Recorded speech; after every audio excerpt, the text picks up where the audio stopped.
欢迎收看6小时的财经快讯。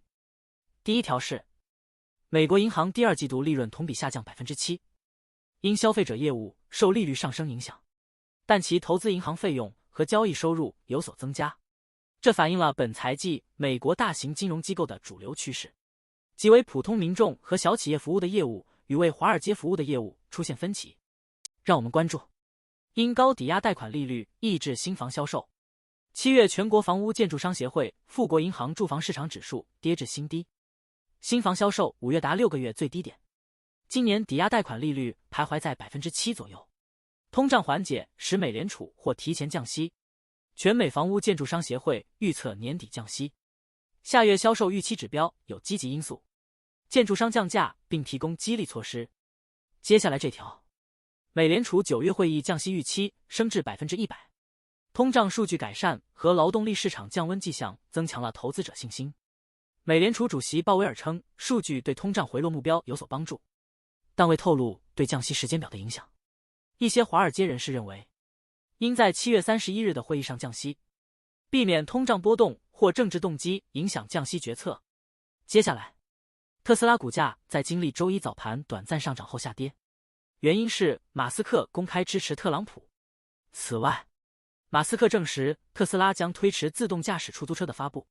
尽管分析师上调了特斯拉目标价，但花旗下调了其投资评级。特斯拉发布招聘新职位。此前，马斯克曾确认裁员超过 10%。下面这条，随着美联储可能最早在9月降息，投资者上半年向主动管理型 ETF 投入创纪录的2450亿美元。主动债券 ETF 尤其受欢迎，已募集440亿美元，是去年全年总额的3倍多。下一条，联合健康集团旗下子公司 Change Healthcare 遭受网络攻击，预计全年每股额外影响 0.3 美元，总影响为每股 0.6 美元。二季度该集团损失11亿美元，全年影响上调至23亿美元。尽管如此，二季度收入仍增长 7%， 达990亿美元，每股收益略高于预期。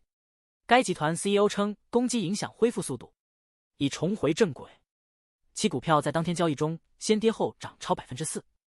此外，该集团正加倍利用技术，利用数字化提高效率，多个领域使用人工智能。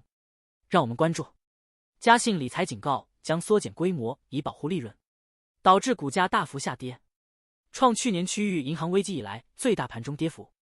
下一条，特斯拉 CEO 埃隆·马斯克热烈支持由2位深度怀疑政府补贴的候选人组成的共和党总统候选人，而这些补贴曾帮助了他的公司和电动汽车行业。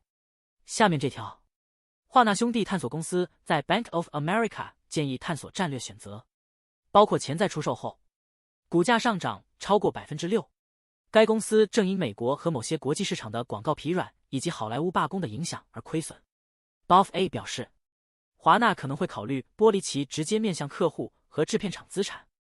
作为一家独立公司，这可能对华纳的债务产生负面影响，但可能会增加股票价值。自2022年 Discovery 与 AT&T 分拆后的 Warner Media 合并以来，华纳兄弟探索公司的股价已下跌近 70%。接下来这条，道琼斯工业平均指数上涨逾700点，再创历史收盘新高。标准普尔500指数也创下新纪录，因市场普遍预期即将降息。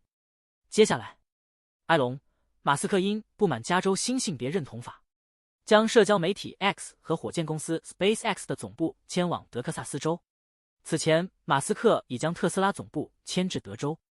让我们关注，2018年，特朗普执政期间，施密尔夫妇因经济强劲而开设餐馆。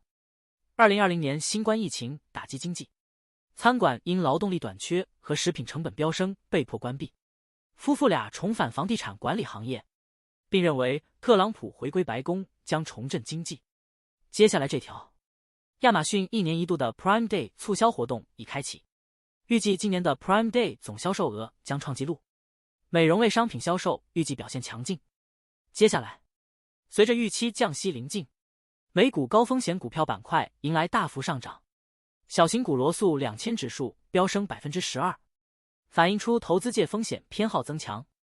最后一条是，大银行财报主要要点：投资银行业务反弹，资产和财富管理受益于股市上涨，但经济不确定性仍存隐患。以上是过去6小时的财经快讯，我们6小时后见。